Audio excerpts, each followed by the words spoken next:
Hello guys! Shopee Budol nga tayo ngayon. So ayan, i-unbox ko lang yung in-order kong cage para sa aking baby. Ayan, kumakain siya guys, yung baby ko.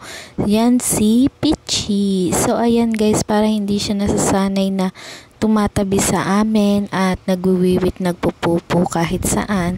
Nag-order ako nitong collapsible cage sa Shopee for only $779. Bali, in-order ko ito noong August 27 at dumating siya ng August 30.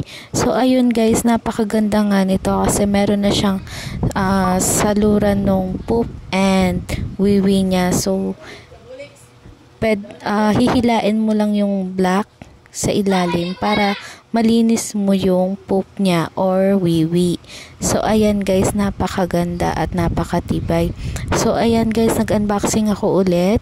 Yan naman yung in-order ng ate ko. Dahil nakita niya nga yung in-order ko, nagpa-order na rin siya guys. So, ayan, habang ina-unboxing ko guys, bali dalawa yung in-order niya. Ayan, tag-isa yung dog niya, si Reese at si Hershey. Blue at pink nga yung napili ni ate. So, ayan, sabi ko, ate, nandito na yung cage ng dogs mo. So, ayan, kaya pinabukas niya sa akin kasi gusto niya daw tignan para na rin malaman kung okay ba yung dineliver na walang sira. Ayan. O, diba guys, napakaganda. XL size nga pala yan guys, parehas kami ni ate. 779 lang, sorry. Ayan guys, oh.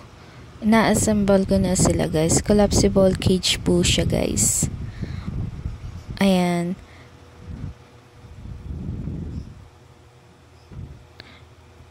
Yan yung blue kay Reese, yung pink kay Hershey, dahil boy and girl po sila.